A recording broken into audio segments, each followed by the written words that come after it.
The Heroes of Olympus, Book 4, The House of Hades, by Rick Riordan. Chapter 15, Percy. Percy recalled how dangerous Kelli had been the last time they'd fought in the labyrinth. Despite those mismatched legs, she could move fast when she wanted to.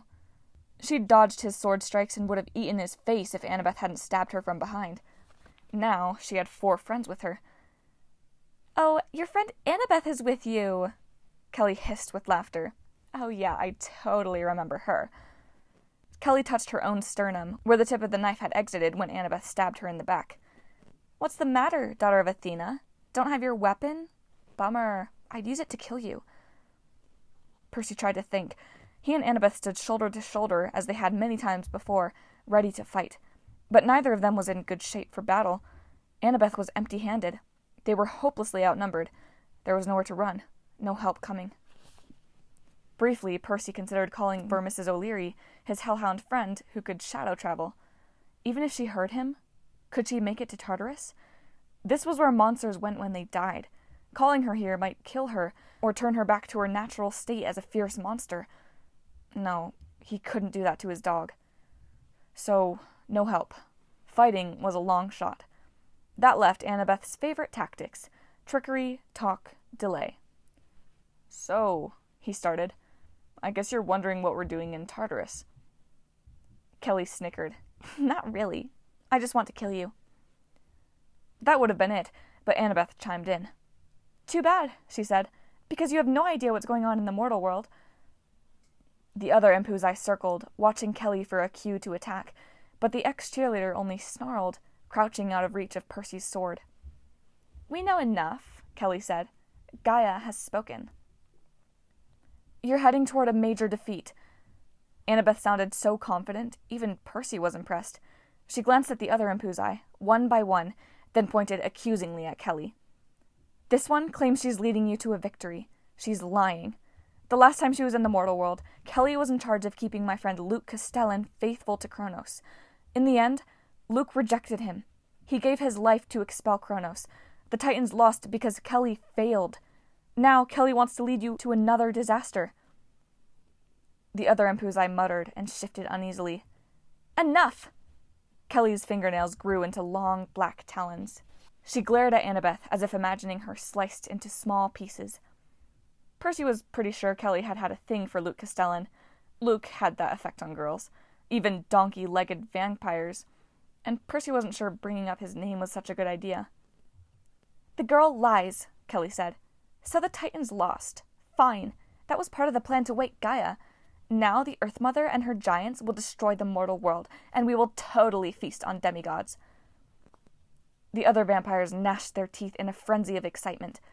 Percy had been in the middle of a school of sharks when the water was full of blood.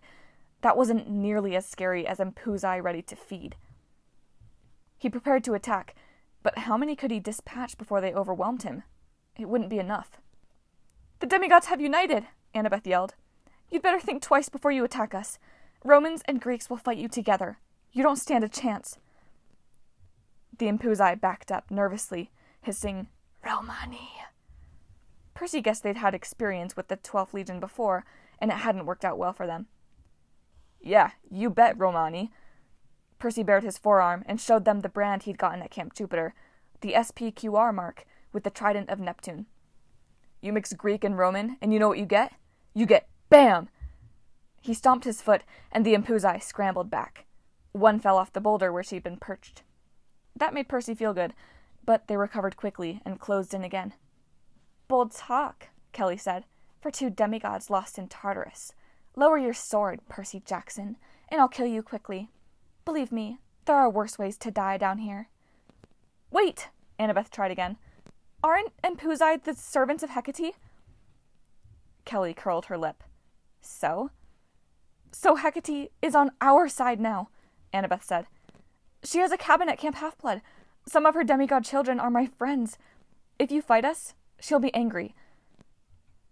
Percy wanted to hug Annabeth. She was so brilliant. One of the other Impuzai growled. "Is this true, Kelli? Has our mistress made peace with Olympus?" "Shut up, Seraphine!" Kelli screeched. "Gods, you're so annoying." "I will not cross the Dark Lady." Annabeth took the opening. "You'd all be better following Seraphine. She's older and wiser." "Yes!" Seraphine shrieked. "Follow me!" Kelli struck so fast, Percy didn't have the chance to raise his sword. Fortunately, she didn't attack him. Kelli lashed out at Seraphine.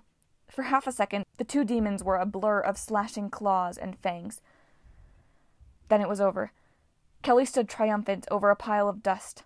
From her claws hung the tattered remains of Seraphine's dress.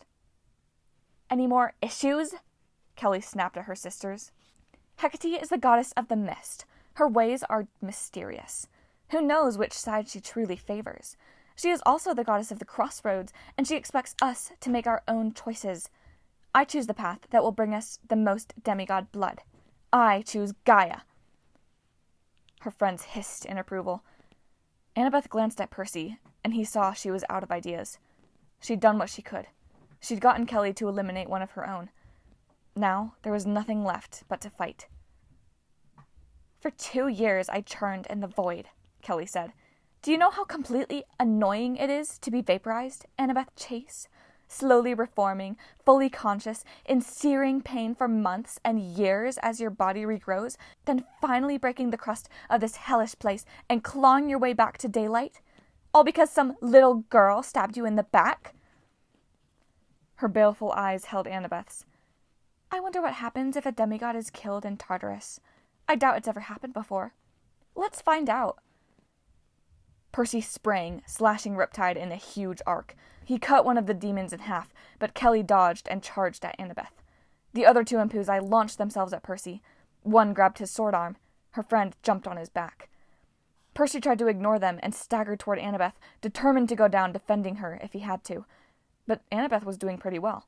She tumbled to one side, evading Kelli's claws, and came up with a rock in her hand, which she smacked into Kelli's nose. Kelli wailed. Annabeth scooped up gravel and flung it in the Impuza's eyes. Meanwhile, Percy thrashed from side to side, trying to throw off his Impuza hitchhiker, but her claws sank deeper into his shoulders. The second Impuza held his arm, preventing him from using Riptide. Out of the corner of his eye, he saw Kelli lunge, raking her talons across Annabeth's arm. Annabeth screamed and fell. Percy stumbled in her direction. The vampire on his back sank her teeth into his neck. Searing pain coursed through his body. His knees buckled. "Stay on your feet," he told himself. "You have to beat them." Then the other vampire bit his sword arm, and Riptide clattered to the ground. That was it. His luck had finally run out. Kelli loomed over Annabeth, savoring her moment of triumph. The other two Impuzi circled Percy, their mouths slavering, ready for another taste. Then a shadow fell across Percy.